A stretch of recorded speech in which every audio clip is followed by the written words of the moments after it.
Hello students, welcome to global online. This is Ankita Sood. Paper one में research aptitude का एक important topic हमने discuss किया था जिसका नाम है हाइपोथेसिस। ऑलरेडी इस टॉपिक के कॉन्सेप्ट्स और कुछ एमसीक्यूज हम कवर कर चुके हैं। मोस्ट एक्सपेक्टेड क्वेश्चंस की सीरीज आज मैं लेकर आई हूँ जिसमें से guaranteed as it is questions आपके एग्जामिनेशन में देखने को आपको जरूर मिलेंगे। तो ये बहुत जरूरी है कि हर एक एक्सप्लेनेशन, हर एक क्वेश्चन को आप सभी स्टूडेंट्स ध्यान से जरूर सुनिएगा।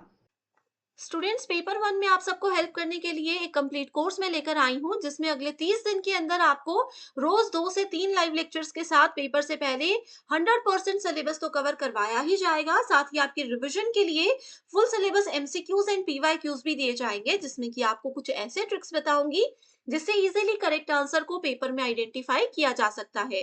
फाइनल प्रिपरेशन के लिए अपडेटेड मॉक टेस्ट है and 5000 plus MCQ question bank है जो कि एक्सप्लेनेशन के साथ आपको मिलेगा। एंड यकीन रखिए कि इसमें से एज इट इज सवाल पेपर में आपको देखने को मिल सकते हैं। लिमिटेड पीरियड के लिए ये डिस्काउंट आपको दिया जा रहा है। इसके लिए आपको गिवन नंबर्स पर व्हाट्सएप के थ्रू कॉल या मैसेज करके पूरी जानकारी लेनी है। साथ ही स्टूडेंट्स, फ्री वीडियोस और मॉक टेस्ट के लिए ग्लोबल ऑनलाइन ऐप को डाउनलोड कीजिए। स्टोर सेक्शन पर सर्च बार में आपको लिखना है कोर्स का नाम। कंटेंट पर जाते ही आप देखोगे कि यूनिट वाइज फोल्डर्स हैं जिससे कि आप कभी भी किसी भी यूनिट से अपनी रिवीजन को स्टार्ट कर सकते हो।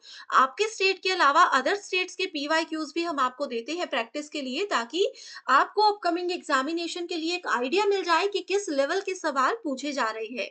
तो ये एक ऐसा कोर्स है जो डेफिनेटली स्टूडेंट्स आपको एग्जाम क्वालिफाई करने में हेल्प करेगा। फर्स्ट क्वेश्चन है, one of the characteristic feature of deductive method is what, यानी कि निगमनात्मक विधि की विशेषता क्या होती है। ये बहुत इंपॉर्टेंट मेथड होता है रिसर्च में जो हमें ये कहता है कि हम हमेशा टॉप लेवल से शुरू करते हैं एंड बॉटम लेवल की ओर चलते हैं। सो अगर ये पॉइंट आपको याद आ गया तो आंसर बहुत आसान है। देखते हैं, डिडक्टिव में एग्जाम्पल से प्रिंसिपल की ओर जाते हैं, जनरल से स्पेसिफिक, अननोन से नोन या फिर कंक्रीट से एब्स्ट्रैक्ट की ओर जाते हैं। सो देखो, मैंने आपको बताया कि डिडक्टिव हमें कहता है टॉप से बॉटम की ओर जाना है, यानी कि ये हमें बोलता है कि पहले जो टॉप लेवल का फॉर्मूला है, टॉप लेवल का जो रूल है उसको आप लोग पढ़ लीजिए। फिर उस रूल के हिसाब से जितने भी क्वेश्चंस हैं मैथ से रिलेटेड या कोई भी, उनको फिर हम इजीली सॉल्व कर पाएंगे। इसका मतलब क्या है कि हम पहले जनरल से शुरू करते हैं फिर स्पेसिफिक की ओर जाते हैं। सो इसीलिए इस क्वेश्चन का करेक्ट आंसर हो गया ऑप्शन नंबर 2। नेक्स्ट क्वेश्चन है, students will get example of angles, after that they will learn the definition and find the example of angles. Okay, which method is followed by this example. So देखो, यहाँ पर बोला है कि पहले किसी student को एंगल का कोई एग्जाम्पल मैंने दे दिया क्लास में, उसके बाद जाकर स्टूडेंट को बताया कि एंगल की डेफिनेशन क्या होती है और एंगल का फॉर्मूला क्या होता है। इसका मतलब क्या हुआ, ध्यान से क्वेश्चन को देखोगे तो इसका मतलब ये हुआ कि पहले हमने एक स्टोरी की तरह बच्चों को एंगल के बारे में समझाया, उसके बाद जाकर हम बुकिश लैंग्वेज पर आ गए। ये हमने कहाँ सीखा था, ये हमने सीखा था कौन से मेथड में, कंस्ट्रक्टिविज्म, डिडक्टिव, डिस्कवरी या इंडक्टिव। सो देखो, ऑप्शंस तो इन दोनों में से ही होगा। सो क्या है option, that is deduct sorry inductive method. Inductive method बोलता है कि पहले हम किसी को एग्जाम्पल के थ्रू चीजें समझाते हैं, उसके बाद रूल बताते हैं। बस ये छोटी सी चीज याद रख लीजिए। नेक्स्ट है, ऑल बर्ड्स हैव फेदर्स, यानी कि सभी पक्षियों के पंख होते हैं, पिजन्स के भी पंख होते हैं। तो ये कौन सी रीजनिंग है या ये कौन सी रिसर्च का टाइप है, इंडक्टिव, डिडक्टिव, कॉग्निटिव या असर्टिव। सो आंसर तो ऑप्शन 1 2 में से ही कुछ होगा। तो ये क्या है, ऑप्शन नंबर 2। हमने सबको कंसिडर कर दिया। हमने पहले बोल दिया कि भाई जनरल है, ये जनरल स्टेटमेंट बोल दी कि हर एक पक्षी के पंख होते ही हैं। फिर हम एक पर्टिकुलर पक्षी पे आए, फिर हम एक स्पेसिफिक पक्षी पर आए कि पीजन के भी पंख होते हैं। तो ये डिडक्टिव हमें कहता है कि पहले पूरी कैटेगरी, बर्ड्स की पूरी कैटेगरी को काउंट कर लिया, जनरल बात कर ली, फिर उस कैटेगरी के छोटे से सब पॉइंट को उठा लिया, दैट इज जनरल से specific. Fundamental research reflects the ability to, fundamental research मतलब बेसिक रिसर्च, प्योर रिसर्च शुद्ध शोध जिसको बोलते हैं, ability to synthesize new ideals, नए आदर्शों का संश्लेषण करने में ये मदद करता है, नए प्रिंसिपल्स को फॉलो करता है, या फिर ऑलरेडी जो मटेरियल है हमारे पास रिसर्च से रिलेटेड उसका मूल्यांकन करता है, या फिर स्टडी करता है एग्जिस्टिंग लिटरेचर को किसी भी टॉपिक को लेकर के। सो करेक्ट आंसर बहुत आसान है कि नए सिद्धांतों की व्याख्या करता है, नए नॉलेज को गेन करने में या नए नॉलेज को कलेक्ट करने में ये हमें मदद करता है। The experimental study is based on what? So experimental study, experiment किए जाते हैं, जैसे आपका साइंस लैब में एक्सपेरिमेंट्स होते हैं। मैनिपुलेशन ऑफ वेरिएबल यानी कि चर का हेरफेर यहाँ पर होता है। Conceptual parameters, replication of research या सर्वे ऑफ लिटरेचर। सो ये हमेशा होता है मैनिपुलेशन ऑफ वेरिएबल्स। वेरिएबल क्या होते हैं देखो रिसर्च में, ये शायद अभी तक आप लोगों ने पढ़ा नहीं होगा। रिसर्च में वेरिएबल्स होते हैं कुछ भी, जैसे कि कई बार वेरिएबल कोई एक पर्सन भी हो सकता है, वेरिएबल कोई चेयर भी हो सकती है, वेरिएबल कोई टेबल भी हो सकता है, कुछ भी हो सकता है। The research which is exploring new facts through the study of past is called, अपने पुराने, ठीक है, पास्ट, स्टडी ऑफ पास्ट यानी कि पहले जो चीजें हो चुकी हैं उसको फिर से पढ़िए और फिर नए फैक्ट्स को, नए तथ्यों की खोज कीजिए। इसको क्या कहते हैं?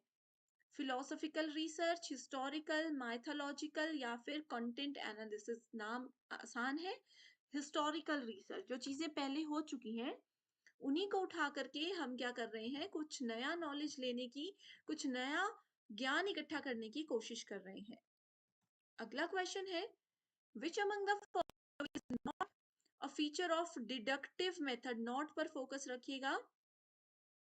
ऑफ टीचिंग मैथमेटिक्स, अच्छा यहाँ पर एग्जाम्पल भी दिया है कि कोई टीचर है जो मैथ्स पढ़ा रहे हैं, उसमें डिडक्टिव मेथड का कौन सा फीचर इंक्लूड नहीं किया गया है।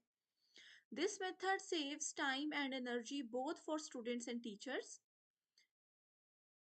हिंदी मीडियम भी पढ़ लीजिए यहाँ पर, यह तथ्यों और सूत्रों को याद रखने को प्रोत्साहित करता है।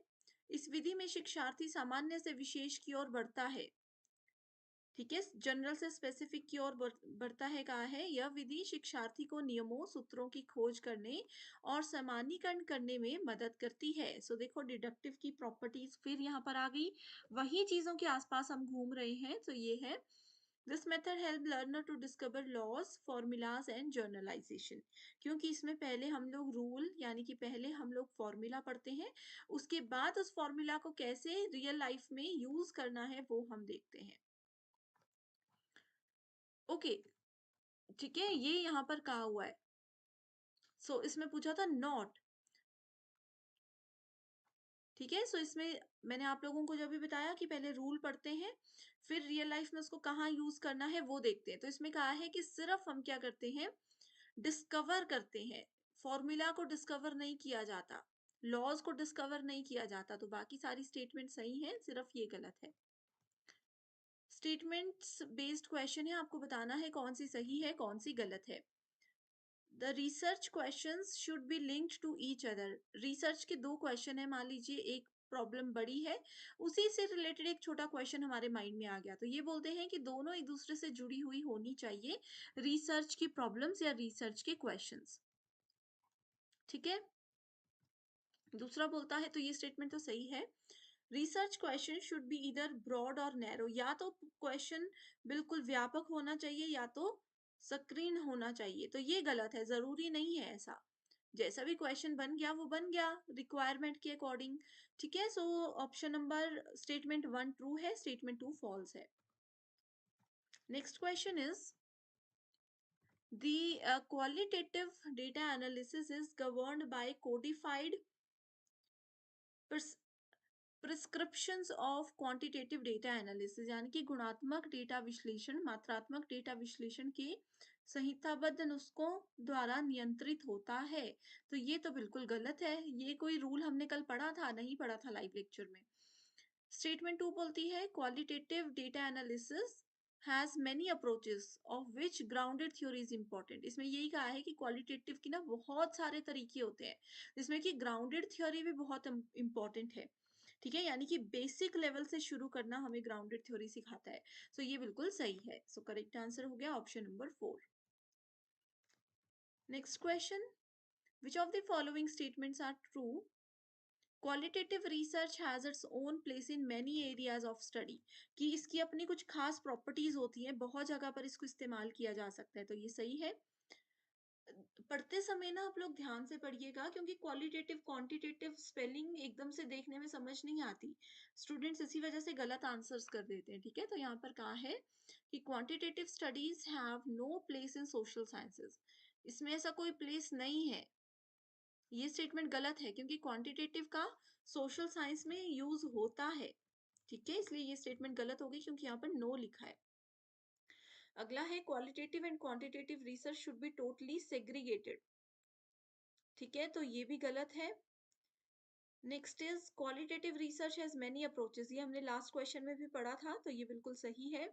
With in qualitative research different schools of research perspectives have emerged, बिल्कुल करेक्ट है ये। सो करेक्ट कौन कौन से हो गए? Option number A, D and E, A D and E, so option D here is the correct answer.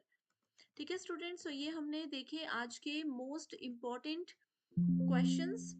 I hope सारे doubts आपके क्लियर हो चुके होंगे, जो भी लाइव सेशन में हमने पढ़ा था क्वालिटेटिव क्वांटिटेटिव रिसर्च के बारे में। अब आप लोग और क्लियरली समझ गए होंगे कि उसमें से कैसे क्वेश्चंस आते हैं। So thank you so much everyone for watching this video and I wish you all the very best.